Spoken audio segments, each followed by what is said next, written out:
Welcome back to The Explainer. So, I want you to start off today by just letting your imagination run wild for a second. Imagine ruling over an empire that, at its absolute peak, commanded immense power and controls nearly a quarter of the entire world's wealth. We're talking about a life surrounded by massive, sprawling palaces, commanding formidable armies, and walking through some of the most beautifully manicured gardens ever conceived by human hands. We are, of course, talking about the creators of world-famous monuments like the Taj Mahal. This was the Mughal Empire. It stands as one of the absolute greatest and most fascinating empires in human history. It's a story of incredible highs, stunning beauty, and a legacy that literally shaped the modern world. But, when you look at something as massive and enduring as the Mughal Empire, it's really easy to think it just magically appeared out of nowhere, right? Fully formed and invincible. But history is rarely that simple. How did a kingdom of this scale actually begin? What were the specific ingredients that made it so incredibly powerful for so long? Okay, let's dive into this because the answers are actually a masterclass in strategy, resilience, and cultural blending.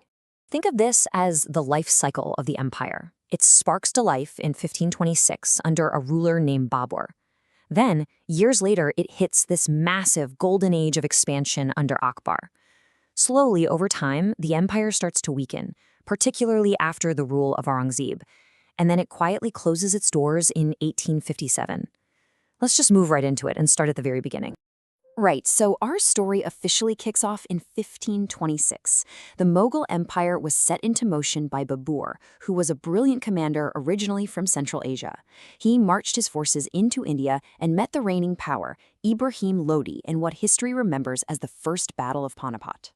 By utilizing advanced field artillery, which was something rarely seen in the region at the time, Babur decisively won this crucial battle. He defeated Lodi and established Mughal rule in India. Now, what's really fascinating here is the sheer power of laying a strong foundation. Babur actually only ruled for a very few years after this victory. His time on the throne was remarkably brief. But honestly, it didn't matter. The foundation he laid at Panipat was so fundamentally solid that it successfully supported an entire dynasty for centuries to come. Well, of course, laying a strong foundation definitely doesn't mean the building process is a walk in the park. After Babur passed away, his son, Humayun, stepped up to the throne, and his journey was far from a straight line to success. He faced intense difficulties right out of the gate, actually losing his kingdom entirely for a period of time. Just imagine that for a second, inheriting an absolute powerhouse of an empire and then losing it. But rather than surrendering to the circumstances, he gently and persistently kept pushing forward. Eventually, he sought refuge, forged an alliance, and fought his way back, regaining control of his empire with the help of Persia. It perfectly illustrates historical resilience. Setbacks are totally inevitable, but leveraging relationships and refusing to quit, that's how you secure an empire's survival. Now, what's really interesting about this slide is the ultimate turning point for the Mughal dynasty. This arrived with the most famous Mughal ruler after Babur, a man often referred to as Akbar the Great. Taking power at a remarkably young age, he took the empire Humayun had stabilized and just massively expanded it. He essentially built a golden age, and he did it by resting his empire firmly on three key pillars. First up, strong leadership. He was a decisive, clear commander. Second, military success. The guy knew how to win and secure his borders. But it's that third trait, religious tolerance, that absolutely set him apart from so many conquerors before and after him. Let's look a bit closer at that idea of tolerance. This quote really captures Akbar's legacy. He treated people of different religions fairly and encouraged peace between communities. In an incredibly diverse land like India, this wasn't just some nice philosophical ideal, it was a stroke of absolute administrative genius. By treating people fairly, regardless of their faith, he fostered a deep sense of peace and unity. But Akbar was also highly practical. Alongside this peaceful integration, he brilliantly improved the empire's day-to-day administration. For instance, he set up a meticulous system to collect taxes far more efficiently across different regions. So he wasn't just uniting the people culturally, he was organizing them economically. This fair, organized approach was the true engine driving the Mughal Empire's immense power. So thanks to all that incredible wealth and stability generated by leaders like Akbar, the Mughal Empire hit a breathtaking peak in art and architecture.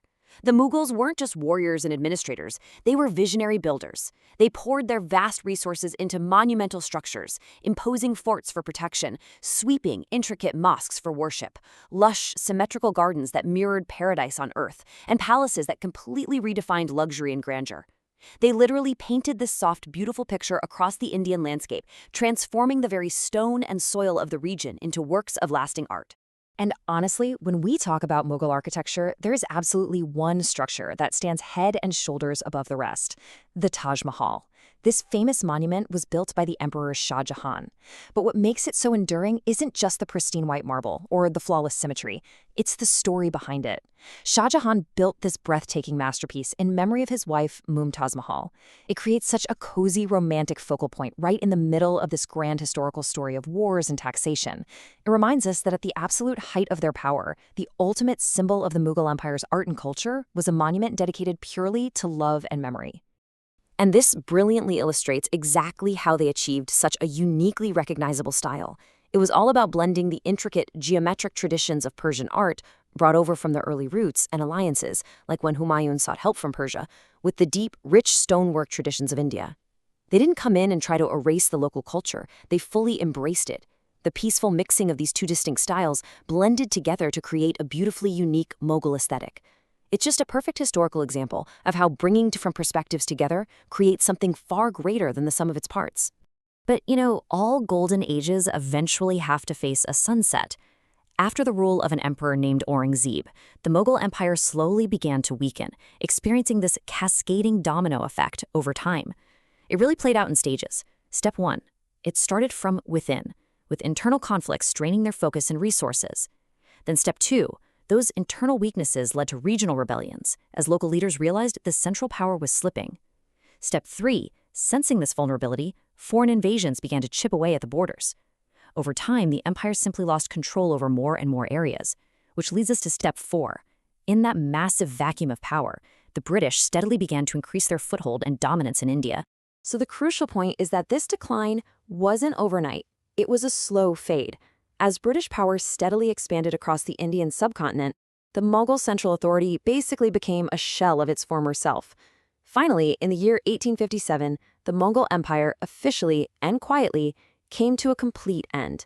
Over 300 years of incredible history, monumental architecture, and sweeping cultural shifts culminated right here.